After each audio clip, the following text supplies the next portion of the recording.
तो mission defence academy के YouTube channel पर आपका बहुत बहुत स्वागत है। प्यारे विद्यार्थियों, आज मैं आपके लिए अब आपके पेपर में 15 दिन बचे हैं और मैं आपको बताऊंगा 15 दिन में हमें आर्मी के पेपर की तैयारी कैसे करनी है। कुछ एक चीज़ें ऐसी हैं जो बेहद इंपॉर्टेंट हैं, आप उनको पढ़ जाना, आपके 40 प्लस क्वेश्चन हो जाएंगे।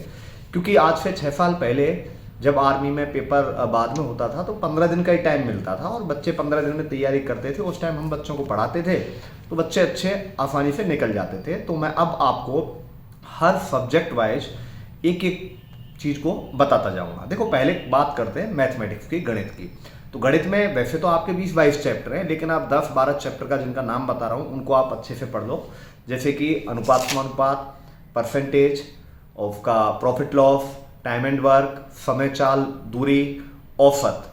ये 6 या 7 चैप्टर ऐसे हैं आपके फर्स्ट मैथमेटिक्स के कि यहाँ से एक एक क्वेश्चन आना ही है। बाकी चैप्टर से मान लो 2-3 क्वेश्चन आएंगे, इनके अलावा जो भी चैप्टर बचते हैं।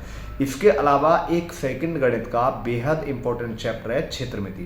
क्षेत्रमिति कम से कम 3 क्वेश्चन तो आपका लेगा ही लेगा, और हो सकता है 3 से ज़्यादा क्वेश्चन भी आ जाए, वो 4 भी हो सकते हैं और कई बार 5-5 भी आए, तो ऐसा भी हुआ है, लेकिन 3 आप मान के चलो।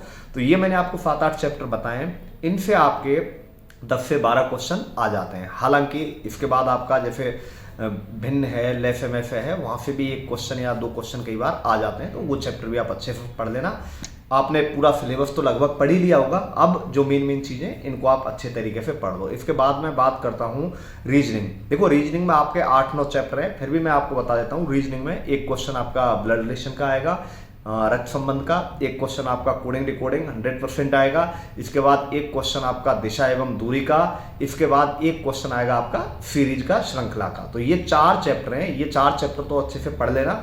हो सकता है 3 या 4 क्वेश्चन तो इनसे आने ही आने, हो सकता है 5 के 5 क्वेश्चन भी इन 4 चैप्टर से आ जाए। इसके अलावा बाकी चैप्टर भी हैं, वो आपने पढ़ लिए होंगे, लेकिन ये अब 4 चैप्टर जो मैंने बताए ये तो एक बार आप अच्छे तरीके से कर लेना।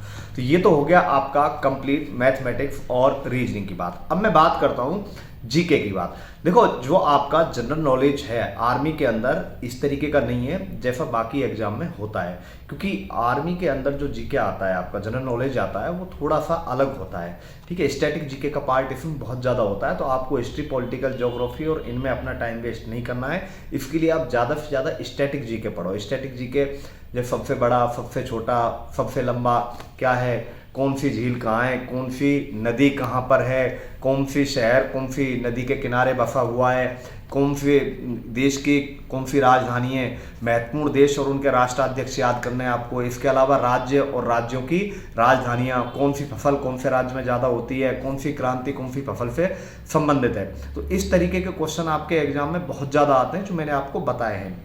इसके अलावा मैं बात करूं करंट जीके। देखो, पिछली बार पहले आर्मी में 3-4 साल पहले करंट जीके का रोल नहीं होता था, लेकिन पिछली बार 4 से 5 क्वेश्चन करंट जीके के आए थे।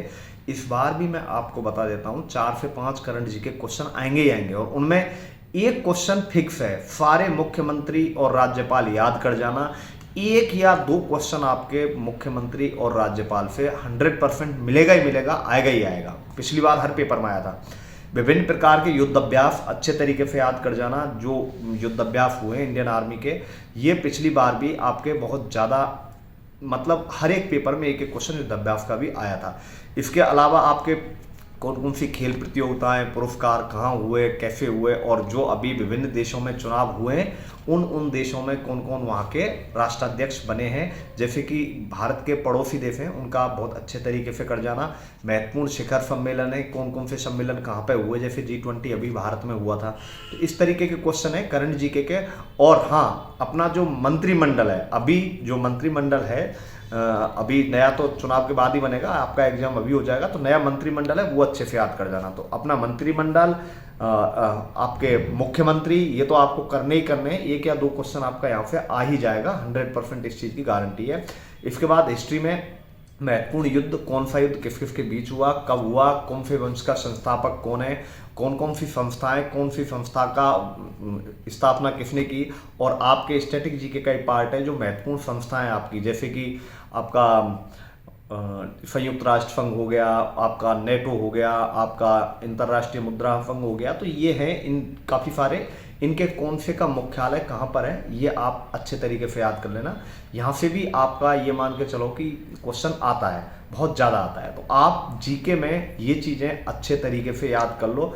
संविधान से बहुत कम संभावना होती है, कोई आया तो एक आध क्वेश्चन ही आएगा, ठीक है। ये आप स्टैटिक जीके पे ही पूरा फोकस दो। देखो अब आपके पास 10-12 दिन बचे हैं, तो पूरा फोकस आपका स्टैटिक जीके पे होना चाहिए। इसके अलावा बात कर लेते हैं साइंस की। लेकिन देखो उससे पहले मैं आपको बता देता हूँ बेटा, मैंने पिछले 10-12 साल के पेपरों का निचोड़ अपने इसी यूट्यूब चैनल पर 50 पेपर डाल रखे हैं। वो यदि आप 50 पेपर अच्छे तरीके से पढ़ लेते हो तो जीके जीएस के गारंटेड आपको बेटा लगभग 30 में से 20 प्लस क्वेश्चन मिल जाएंगे। 5 क्वेश्चन करंट के आएंगे और मैं मान के चल रहा हूँ चलो आपको 5 क्वेश्चन नहीं मिलेंगे। तो आप 50 पेपर हैं, बहुत ज़्यादा टाइम लगेगा नहीं। मैं डालने को खूब 100, 150, 200 पेपर डाल दूँ, लेकिन जब मुझे पता है कि जो पूरा कंटेंट है मैंने 5 पेपरों में दे दिया है, तो बाकी मुझे पेपर डालने की ज़रूरत है नहीं। तो आप उन 50 पेपर को अच्छे तरीके से पढ़ लो। स्पेशली जीके और जीएस के लिए ये फायदा होगा आपको कि आपको उसमें से 20 या 20 से ज़्यादा क्वेश्चन आपको इन 50 पेपर से मिल जाएंगे, क्योंकि इन 50 पेपरों में मैंने हर एक क्वेश्चन में 4-4 क्वेश्चन कराए हैं। तो 50 पेपर में आप मान के चलें 2500 क्वेश्चन है, और मैंने हर एक क्वेश्चन में 2-3 क्वेश्चन भी कराए हैं, तो ये 6-7 हज़ार क्वेश्चन का सेट हो जाता है। तो आप यदि ये क्वेश्चन कर लेते हो तो ये मान के चलो जीके जीएस के 20 प्लस क्वेश्चन कर दोगे, मैथ्स और रीजनिंग के उसी तरीके के उसी काइंड के क्वेश्चन आएंगे, तो आपको कोई परेशानी नहीं आएगी। इसके अलावा चलो बात कर लेता हूँ साइंस। देखो साइंस में एक तो महत्वपूर्ण खोज याद कर लेना, कौन सी खोज किसने करी। दूसरी चीज़ है कौन सा सिद्धांत किसने दिया।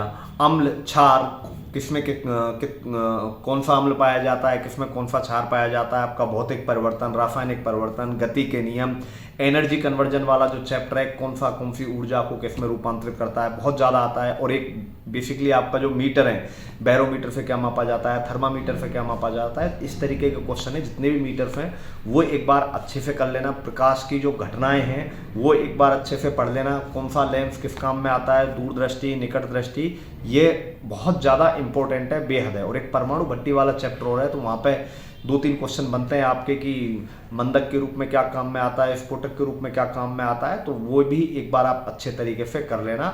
इसके अलावा मात्रक अच्छे तरीके से कर लेना। वेग का मात्रक क्या है, त्वरण का क्या है, बल का क्या है, शक्ति का क्या है, कार्य का क्या है, तो इनके जो महत्वपूर्ण मात्रक हैं ये अच्छे तरीके से कर लेना। अदिश राशि, सदिश राशि, ये बहुत बढ़िया तरीके से कर लेना। इनमें कहीं कोई वो नहीं रह जाए। और आप एक बार इनके जो 30 तक ज़्यादा नहीं तो नंबर याद कर लेने। ऑक्सीजन कितने पे आता है, हाइड्रोजन कितने पे आता है, तो ये अक्रिय गैस वगैरह है, ये अच्छे तरीके से कर लेना। तो देखो साइंस में आप इन चीज़ों को अच्छे से पढ़ दो तो कहीं कोई दिक्कत नहीं आएगी। इसके अलावा देखो बायोलॉजी में एक चीज़ बताना भूल गया, आपके जो रोग हैं, महत्वपूर्ण रोग, कौन सा रोग किसकी कमी से होता है, विटामिन कौन से विटामिन की कमी से, A, B, C, D, E और आपका K है, इन विटामिन की कमी से कौन कौन से रोग होते हैं, तो ये आप एक बार अच्छे तरीके से कर लो, कहीं नहीं अटकोगे।